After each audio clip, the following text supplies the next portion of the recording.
मस्तक हे माझे चरणावरी या वारकरी संतांच्या ब्रह्मानंदं परमसुखदं केवलं ज्ञानमूर्तिं द्वन्द्वातीतं गगनसदृश्यं तत्त्वमस्याविलक्षणम् एकं नित्यं विमलमचलं सर्वादिसाक्षिभूतं भावातीतं त्रिगुणरहितं सद्गुरुं नमामि। ये हो ये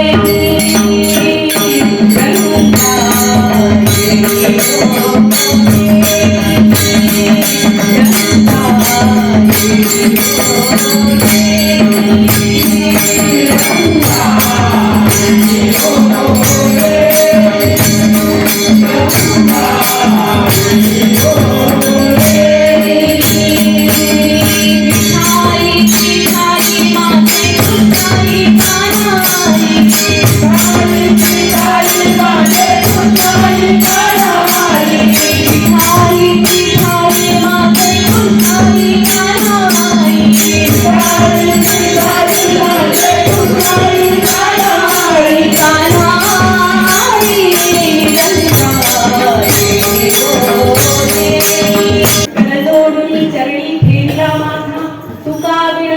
पंढरीनाथा रंगी ओढवावी रंगकथा पुरवी मनोरथा माय बापा प्रभू तुम्ही महेशाची प्रथमतः आपणा सर्वांच्या हृदयस्थ परमात्मा पांडुरंगाच्या चरणी शब्दपूर्वक साष्टांग दंडवत घालून आजच्या त्रिगुणात्मक त्रैमूर्ती कीर्तन सेवेला प्रारंभ करते. माझ्या परम भाग्याने आज माझ्याच गावात माझ्याच माणसांमध्ये आणि माझ्या दत्तगुरूंची सेवा करण्याचं भाग्य आज मला या ठिकाणी लाभलेलं आहे. आणि हे माझं एकटीचं भाग्य नाही तर आमच्या संपूर्ण निवृत्तीला साधक मंडळाचं भाग्य आहे. माझ्या संपूर्ण ह्या शहापूर गावाचं भाग्य आहे की या भगवंताची या ठिकाणी दत्तगुरूंची जे दत्तप्रभूंचा अधिष्ठान आमच्या आपल्या समोर आहे आणि त्या दत्तगुरूंची सेवा करण्याची संधी आज आपल्याला या ठिकाणी प्राप्त झालेली आहे. तिच्या सोहळ्यासाठी आज मला या ठिकाणी त्यांनी कीर्तन सेवेची ही संधीची उपलब्ध करून दिली.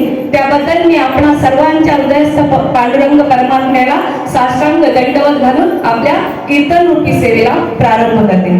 त्याचप्रमाणे या समोर दत्तगुरूंचा अधिष्ठान आहे, बाजूला गणरायाची स्थापना आहे आणि मध्ये हा जो धर्ममंडप आहे आणि या धर्ममंडपामध्ये जे आपण सगळे श्रोते वर्ग उपस्थित आहात, आपण सगळे माझ्यापेक्षा ज्ञानाने आणि अनुभवाने मोठे आहात. मी काहीच नाही तुमच्या समोर मधुकाबर अशी काय थोरपणा पायीची वाहनं पायीवर. म्हणजे जरी माझा आज काही तोल हलण्याचा प्रयत्न झाला तरी मला असं वाटतं की तुम्ही मला सांभाळून घ्या. त्यामुळे मी घाबरत नाही, थोडंसं दडपण येत आहे पण होऊन जाईल. जरी माझा काही इकडे तिकडे बॅलन्स झाला तरी तुम्ही मला सावरून घ्या. माझे गुरु हरिभक्त पारायण अमरनाथ महाराजांच्या चरणी साष्टांग दंडवत घालते. माझे गुरु विजय बुवा महाराज मला वाटतं आज या ठिकाणी हजर नाही पण त्यांच्याही चरणी साष्टांग दंडवत घालून आणि या धर्म मंडपामध्ये आपण उपस्थित आहात. या धर्म मंडपाच्या बाहेर जे कोणी हा श्रवण सुखाचा लाभ घेत असेल त्यांच्याही चरणी श्रद्धापूर्वक नतमस्तक होऊन आजच्या कीर्तन रूपी सेवेला प्रारंभ करते. प्रस्तुत कीर्तन सेवेसाठी निवडलेला अभंग हा संत मांदियाळीमध्ये पूजनीय वंदनीय स्थान प्राप्त केलेले भागवत धर्माच्या कळसस्थानी विराजमान असलेले देहूतील सुप्रसिद्ध संत वैराग्याचे राजरसिक ज्यांनी भागवत धर्म अति उच्च शिखराला नेऊन ठेवले असे जगद्गुरु तुकोबारायांचा 4 चरणाचा अभंग आज या ठिकाणी आपण सेवेकरता घेतलेला आहे. संतांची पायी हा माझा विश्वास सर्व भावेला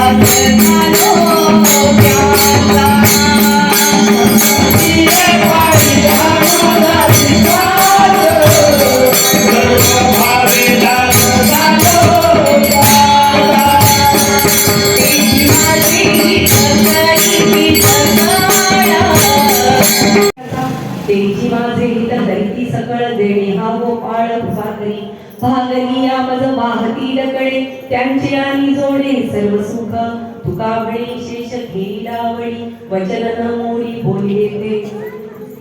माऊली म्हणतात ज्या ज्या ठिकाणी भजन चालू आहे कीर्तन चालू आहे अशा ठिकाणी जाऊन श्रवण सुखाचा लाभ घ्या. मनुष्य रूपी संसारात सुख नांदल्याशिवाय राहणार नाही. श्रवणाच्या मिसे वैसावे येऊनी साम्राज्य भुवनी सुख नांद. मग 84 लक्ष योनी फिरून हा जर मानव देह आपल्याला प्राप्त झालाय तर काम क्रोध लोभ मोह मद मत्सर या षडरिपुनी त्याला ग्रासलेला आहे आणि अहंकाराचा त्याच्यावर ताबा आहे. मग कदाचित आज मी कीर्तन या ठिकाणी करते म्हणून मला अहंकार होऊ शकतो. मग आम्ही कीर्तनामध्ये गातोय म्हणून गाणाऱ्यांनाही अहंकार होऊ शकतोय. मी कीर्तन वाजवतोय म्हणून मृदुंगमणींनाही अहंकार होऊ शकतोय. तसंच आम्ही कीर्तनाला गेलो आम्ही कीर्तन ऐकला म्हणून श्रोते वर्गालाही अहंकार होऊ शकतो. कारण आपण मानव रूपी देह आहोत. कितीही प्रयत्न केला तरी षडरिपुंतून आपली निवृत्ती कधीच नाही. म्हणून कदाचित ह्या गोष्टींचा विचार न करता आज आपण या कीर्तन सेवेसाठी जो अभंग निवडलेला आहे त्या अभंगाची सोडवणूक न करता त्याची यथार्थ पूजा मानण्याचा प्रयत्न करू. कारण संतांनी दिलेले अभंग हे आपल्यासारख्या पामराला कधीच सुटण्यासारखे नाही. आपण फक्त त्याची अर्थपूजा बांधू शकतो. मग हा खेळ नव्हे करायचा ही माझी एकटीची जबाबदारी आहे का तर नाही. हा पूर्ण हा धर्ममंडप आहे. या धर्ममंडपामध्ये जेवढे तेवढ्यांची जबाबदारी आहे की ही कीर्तन सेवा आपण पार पाडायला हवी आणि दत्तगुरूंची सेवा आपण करायला हवी. म्हणून कुठल्याही प्रकारचा अहंकार न बाळगता आपल्या यथाशक्तीनुसार, आपल्या कुवतीनुसार आपण या अभंगाची अर्थपूजा बांधण्याचा प्रयत्न करू. अभंग कधी संतांचा आपल्याकडून सुटला जात नाही, कारण ते अभंग संतांचेच आहे, ते संतांनीच सोडवावे. आणि म्हणून संत कबीर महाराज म्हणतात, अरे कीर्तन के लिए जाने की हमारी औकात क्या है, अरे कीर्तन के लिए तो वो जाते हैं जिन्हें बांके बिहारी बुलाते हैं. अरे तिथून बोलावणं यावं लागतं, तेव्हा कुठं जाऊन आपली पावले या ठिकाणी वळतात. मग जगद्गुरु तुकोबारायांनी अनेक अभंग आपल्याला दिले. जगद्गुरु तुकोबारायांनी अनेक अभंग आपल्याला दिले. संपूर्ण समाज दुभंगला, पण माऊलींचे शब्द आणि तुकोबारायांचे अभंग हे अभंगच राहिले. आणि म्हणून म्हणावं असं वाटतं, अडुरणिया थोकडा, अडुरणिया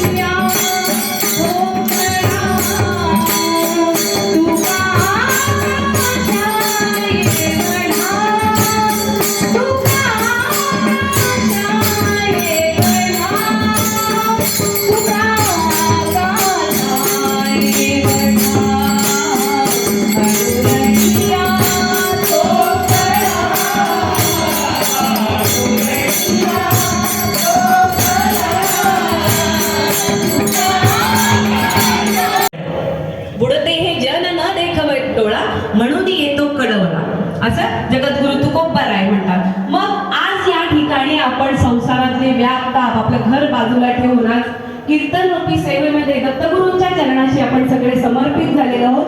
आणि 5-5 तास पोट भरून कीर्तन करावी आणि प्रत्यक्ष परमात्मा पांडुरंगाने त्यांच्या कीर्तनामध्ये नाचावं. नामदेव महाराजांनी कीर्तन करावं आणि पांडुरंगाने आपला पितांबर सुटेपर्यंत नामदेव महाराजांच्या कीर्तनात नाचावं. हा त्या संतांच्या कीर्तनाचा प्रभाव होता, आपल्याला एवढं जमणार नाही. मग हा त्या संतांचा प्रभाव होता. 5 वर्षाच्या नामदेव महाराजांनी अलौकिक सिद्धी प्राप्त केली. 5 वर्षाच्या नामदेव महाराजांनी अलौकिक सिद्धी प्राप्त केली. त्या सिद्धीच्या जोरावर नामदेव महाराजांनी पांडुरंगाला जेवण घातलं, जेवायलाच लावलं. नुसता भगवंत जेवले नाही, तर कथा सांगण्याची गरज नाही, आपल्याला प्रत्येकाला ती कथा माहिती आहे. मग नुसता पांडुरंग जेवला नाही, तर ते ताट नामदेव महाराजांनी जे नैवेद्याचं ताट पांडुरंगासाठी आणलं, ते नुसतंच देवानी खाल्लं नाही, तर चाटून पुसून साफ करून नामदेव महाराजांच्या हातात दिलं. आता नामदेव महाराजांच्या हातात ताट दिल्यावर नाचत उड्या मारत, 5 वर्षाचं लेकरू होतं ते, नाचत उड्या मारत मारत आपल्या घरी पोहोचलं. घरी पोहोचल्यानंतर त्या ठिकाणी त्यांच्या माता गोनाई माता बसलेल्या होत्या. आता गोनाई मात्यांच्या असं लक्षात आलं की नामदेव महाराज मंदिरातून नैवेद्याचं ताट घेऊन येत आहेत आणि ते ताट चक्क संपलेलं आहे, चाटून पुसून रिकामं केलं आहे. मग काय झालं की गोनाई मात्यांच्या तळपाईच्या मस्तकात दिली आणि त्यांनी नामदेव महाराजांना आवाज दिला, अरे नाम्या, तुला कळतं की नाही, अरे नैवेद्याचं ताट घरी घेऊन यायचं तर मंदिरातल्या मंदिरातच संपवून टाकलंस. नामदेव महाराज म्हणाले, अगं आई, मी नाही खाल्लं. कसं सांगू तुला, अगं तो कटेवरी हात विटेवरी उभा जो परमात्मा पांडुरंग मंदिरात आहे ना, अगं त्यांनी जेवला, तो जेवला, मी त्याला जेवायला सांगितलं आणि तो जेवला आणि त्यांनी ताट चाटून पुसून खाल्लं आणि माझ्या हातात दिलं आणि ते ताट घेऊन मी गेलो. गोनाई माता म्हणते, खोटं बोलतोस, तुला काहीच अक्कल नाही, खोटं बोलतात कधी. नामदेव महाराज म्हणतात, आई अगं खरंच नाही, माझ्या डोळ्यांनी मी पाहिलंय, खरंच प्रत्यक्ष भगवंत जेवलाय. आणि मग नामदेव महाराज आळवून आपल्या आईला सांगतात, या या डोळ्याने, या या डोळ्याने नीट पाहिला, या या डोळ्याने नीट पाहिला, देव देवला ग, देव देवला, देव देवला ग, देव देवला, या या डोळ्याने नीट पाहिला, या या डोळ्याने. भगवंताची भक्ती करणं, भगवंताला आळवणं म्हणजे परमार्थ. मग अध्यात्माला सुरुवात कुठून होते, तर आपल्या घरापासून अध्यात्माला सुरुवात होते. त्यांनी सांगितलं, अध्यात्म ही अशी गोष्ट आहे की आपल्या घरापासून सुरुवात होते. मग त्यांनी मला काही उदाहरणं सांगितली की भूक लागली म्हणून आपण जेवतो, भूक लागली म्हणून आपण जेवतो. प्रकृती, आपल्याला जेवलो ही प्रकृती. भूक नसतानाही आपण जेव्हा जेवतो तेव्हा ती विकृती. म्हणजे भूक नाही आपल्याला, पण आपल्या जवळ शिल्लक आहे, दुसऱ्याला कशाला द्यायचा, आपणच खाऊन टाकू. म्हणजे भूक नसतानाही जेवण ही आपली विकृती, आणि भूक असतानाही आपल्यातली अर्धी भाकरी दुसऱ्याला देणं ही आपली संस्कृती. त्यांनी हे मला पटवून सांगितलं आणि ते मला पटलं. मग त्या म्हणाल्या की मी एक तुम्हाला गोष्टीरूप उदाहरण सांगते की आई वडील, 2 मुलं आणि आजी असा 5 जणांचा परिवार आहे. आता त्या परिवारामध्ये आई वडील रोजच्या रोज कामासाठी बाहेर पडतात, मुलं शाळेत जातात आणि ती जी आजी आपली घरातली आहे ती घर आपलं सांभाळते दिवसभर. मग एक दिवशी काय झालं, जेव्हा ती आई घरी आली कामावरून संध्याकाळी, तेव्हा तिची छोटीशी 4-5 वर्षाची मुलगी होती. ती धावत धावत आपल्या आईजवळ गेली आणि तिने आईला सांगितलं, आई आज काय झालं सांगू तुला. आई म्हणाली काय झालं. अगं आज काय झालं, आज आपल्या आजीने दुधावरची साय खाल्ली. काय खाल्ली, आज आपल्या आजीने दुधावरची साय खाल्ली. मग मला सांगा, आता तिच्या ठिकाणी जर आपण असतो, आपण काय उत्तर दिलं असतं आपल्या मुलीला. तिला किती दिला ना तरी ती अशीच चोरून खाते रोज, आणि मग अशा दुधावरच्या साई खाते, मग खोकला होते, हिला नेणार कोण डॉक्टरकडं. हा आपणच विचार केला असता, तुम्ही मी आपण सगळ्यासारख्या, कारण आपण प्रापंचिक माणसं कितीही प्रयत्न केला तरी आपला स्वभाव कधीच बदलणार नाही. पण ज्या घराला अध्यात्माचा वारसा आहे त्या घरातून त्या ठिकाणी त्या मुलीला उत्तर काय आलं की अगं काल जी दुधावरची साय निघाली ती मी तुझ्या दादाला दिली, परवाच्या दिवशी जी साय निघाली ती मी तुझ्या बाबांना दिली, आता आजची साय निघाली ती तुझ्या आजीने खाल्ली, उद्याची साय निघेल ती मी तुला देईन, त्याच्या परवाची निघेल ती मी खाईन. म्हणजे या घरात आपण 5 जण सारखी राहतो, तर प्रत्येक वस्तूवर आपला 5 जणांचा सारखा अधिकार आहे. मग आजीने आज साय खाली, त्यात फरक काय पडला, उद्याची साय मी तुला देईन. हा झाला ज्या घराला आध्यात्मिकतेचा वारसा आहे त्या घरातलं हे उत्तर झालं, आणि मला ते पटलं. आणि मग मी खरंच त्यांच्या नतमस्तक झाले की खरंच अगदी हा योग्य मार्गदर्शन. संतांची ही भूमिका तीच आहे की सगळा संसार व्याप ताप सोडून त्यांनी आपल्यासाठी देह कष्टविला. माऊलीने किती हाल अपेक्षा सहन केल्या, आणि अमृताचा ठेवा, ज्ञानेश्वरी ग्रंथासारखा अमृताचा ठेवा आपल्यासाठी दिला. म्हणजे आणि स्मृती, टाळ आणि मृदुंग जर कीर्तनामध्ये योग्य प्रमाणात असतील तर ते कीर्तन चांगलं झाल्याशिवाय राहत नाही. त्याचप्रमाणे संसारामध्ये जर स्वयंपाक करायचा असेल, तर 3 गोष्टी महत्वाच्या, उदक, अग्नी आणि धान्य. या 3 पैकी जर एक गोष्ट कमी असेल तर स्वयंपाक व्यवस्थित होणार नाही. म्हणून ह्या ठिकाणी सांगितलेलं आहे की तेची माझे हित करीती सकळ, जेणे हा गोपाळ कृपा करे. मग जो हा गोपाळ आहे, जो आपल्यावर कृपा करणार आहे, तो गोपाळ आहे तरी कोण? मग तो गोपाळ आहे जो परमात्मा, जो 16 कला विद्यांचा स्वामी, तो असा परमज्ञानी ज्याने अर्जुनाच्या माध्यमातून कुरुक्षेत्रावर गीतेचं अध्ययन संपूर्ण जगासाठी दिलं. संपूर्ण जगासाठी कुरुक्षेत्रावर गीतेचं ज्ञान भगवंतानी अर्जुनाला दिलं, सगळ्या जगाकरिता. मग तो असा बलशाली ज्याने आपल्या करोकुळीवर गोवर्धन पर्वत उचलून संपूर्ण गोकुलवासियांचं प्राण वाचवलं. मग तो असा सदाचारी ज्याने हस्तिनापुरीच्या भर सभेमध्ये द्रौपदीची लाज राखली, तो असा सदाचारी, तो असा बलशाली, तो असा शक्तिशाली ज्याला दुर्योधनाने हस्तिनापुरीच्या सभेमध्ये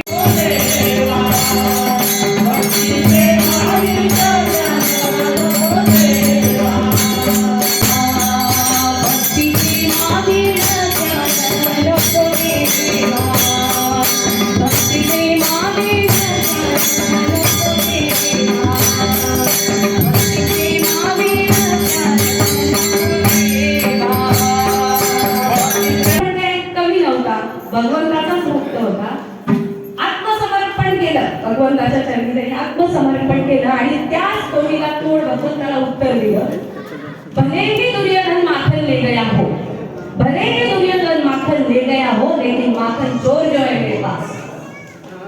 कितीही अक्षौहिणी सेना घेऊन जरी दुर्योधन गेला असला तरी त्या अक्षौहिणी सेनेला कसं ताब्यात आणायचं ही ताकद तुझ्यात आहे. मला ती अक्षरशः एवढी सेना नको, मला तू हवं. तू सारत्व कर, मला मार्गदर्शन कर, तेवढंच मला बस आहे, मला बाकी काहीच नको. करी ती सकळ जेणे हा गोपाळ कृपा करी. अभंगाचं तिसरं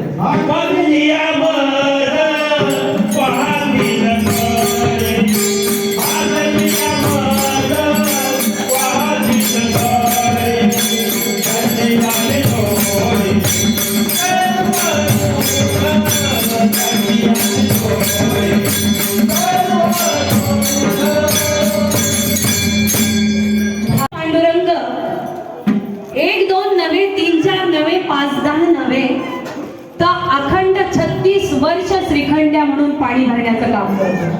असे शांती ब्रह्म एकनाथ महाराज पैठण निवासी. मग ज्या वेळेस भगवंत श्रीखंड्या म्हणून एकनाथ महाराजांच्या घरी पाणी भरत होता, त्यावेळेला निळोबा रायांना ह्या गोष्टीची दया आली, काकुळती आली आणि त्यांनी एकनाथ महाराजांसाठी एक आरती लिहिली. निळोबा रायांनी एकनाथ महाराजांसाठी एक आरती लिहिली. कावडी में जागरी चक्र पाणी पाणी पाणी, कावडी में जागरी चक्र पाणी पाणी पाणी, कावडी में जागरी चक्र पाणी पाणी पाणी, कावडी में जागरी चक्र पाणी पाणी पाणी, अनन्य भावे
निळा चित्रकूट पर्वताच्या सानिध्यात राहत होते.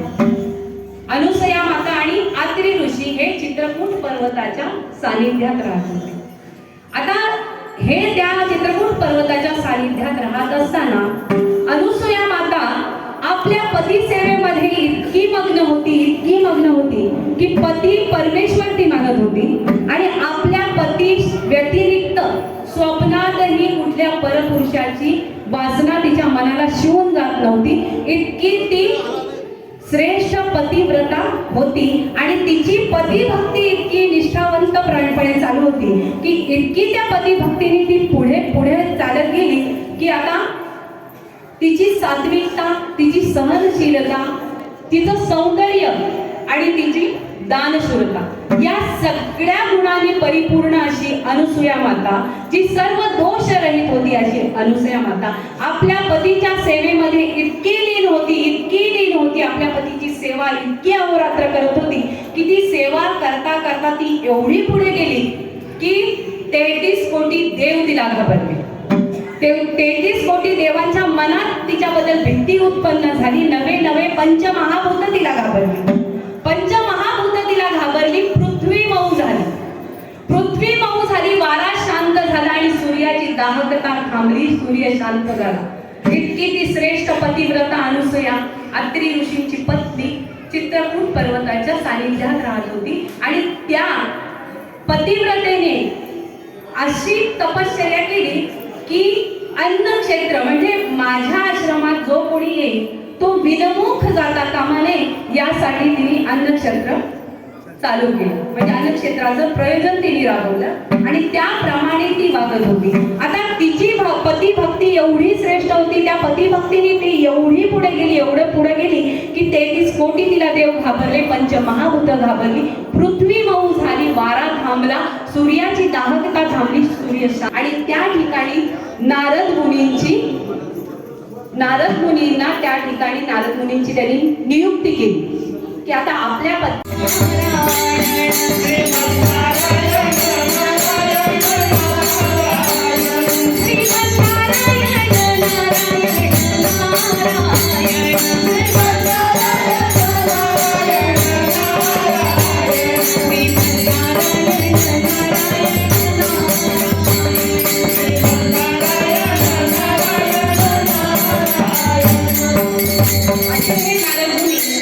नारायण नारायण नामाचा घोष देशात होते.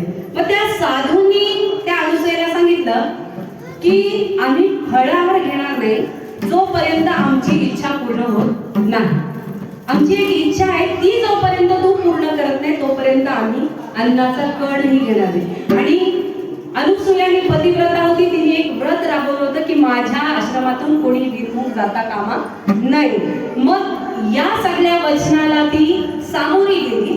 तिने असं वचन त्यांना दिलं की भले जीव द्यावा लागला तरी चालेल, पण तुमची जी इच्छा आहे ती पूर्ण केल्याशिवाय मी राहणार नाही. मग तुमची काय इच्छा आहे ती माझ्याजवळ प्रकट करा. आणि त्यावेळेला त्या 3 योगी पुरुषांनी अशी इच्छा व्यक्त केली अनुसया मातेसमोर की तुमचं मर्मस्थान जे आहे ते नग्न करा, उघडं करा आणि पूर्ण नग्न अवस्थेत आम्हाला जेवण वाढा. अशी इच्छा 3 देवांनी, त्या साधूंच्या वेशात आलेल्या देवांनी अनुसया मातेजवळ केली. आता ती पतिसेवेमध्ये मग्न होती, पती परमेश्वर मानत होती. तिने असा विचार केला, तिच्या मनात असा विचार आला की एवढ्या दिवस आपण ही अन्नक्षेत्र हा राबवतोय आणि अनेक लोक या ठिकाणावरून जेवून गेले, अशी इच्छा एकानेही अजूनपर्यंत व्यक्त केली नाही. म्हणून तिच्या मनाने कुठेतरी संकोच केला, तिच्या मनाला संकोच वाटला की अशी इच्छा अजूनपर्यंत एवढे दिवस झाले कोणीच अशी इच्छा प्रकट केली नाही, म्हणजे मग काहीतरी नक्की वेगळं आहे. म्हणून तिने काय केले का आपल्या अंतर्गृहामध्ये गेली, आतमध्ये गेली आणि तिने ध्यान धारणा केली. तिच्याजवळ सामर्थ्य होतं, तिने ध्यान धारणा केली आणि आपल्या पतीचं तिने स्मरण केलं. आपल्या पतीचं स्मरण करत असताना तिने सांगितलं की मी खरंच जर पतिव्रता असेल, पती परमेश्वर मानणारी असेल, स्वप्नातही कुठल्या परपुरुषाचा कधी अभिलाष मी केला नसेल, तर मला इतकं सामर्थ्य तुम्ही द्या की मी पाणी शिंपडताच हे जे ऋषी मुनी बसलेले, ती साधूंच्या वेशामध्ये आलेली 3 मंडळी आहेत, त्यांच्यावर पाणी शिंपडताच त्यांची लहान बाळकं होईल. आणि त्याच पद्धतीने अनुसया मातेने पाणी घेतलं आणि त्या बाळांवर शिंपडलं. त्याच क्षणी 6 महिन्याची ती बाळं झाली. आणि ती बाळं ज्या वेळेस त्या ठिकाणी पाणी शिंपडल्या झाली, त्यावेळेला अनुसया मातेने किंतु परंतु कुठल्याही प्रकारचा विचार न करता प्रत्येकाला उचललं आणि आपलं स्तनपान द्यायला सुरुवात केली.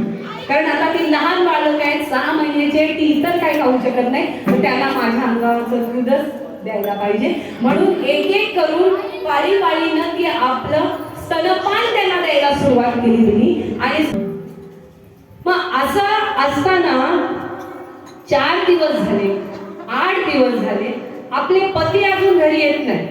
म्हणून आता त्या 3 देव्या विचारात पडल्या, एवढे दिवस झाले हे गेलेत कुठे? आता येतो सांगितलं आणि 8 दिवस झालेत तर गेलेत कुठे? म्हणजे जीवाचे अगदी काहीचा पती ओळख. जर तुमच्यात सामर्थ्य आहे पतिव्रता तुम्ही आहात तर आपापल्या पतीला ओळखून दाखवा.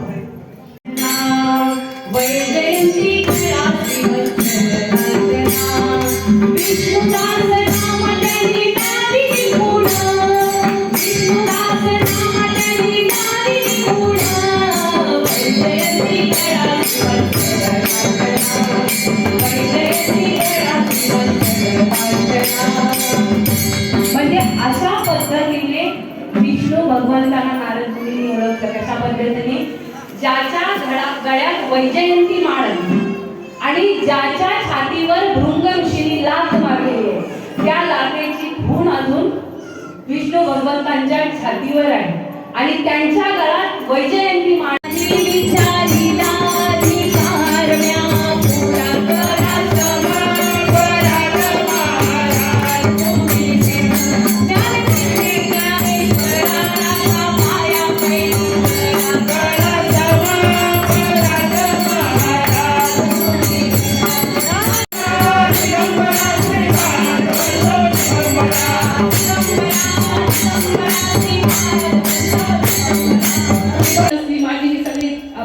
भाऊ सगळे अगदी माझ्या सगळ्या निवृत्तीदास सगळ्या मंडळ या ठिकाणी उपस्थित आहे, माझी चालक मित्र उपस्थित आहे.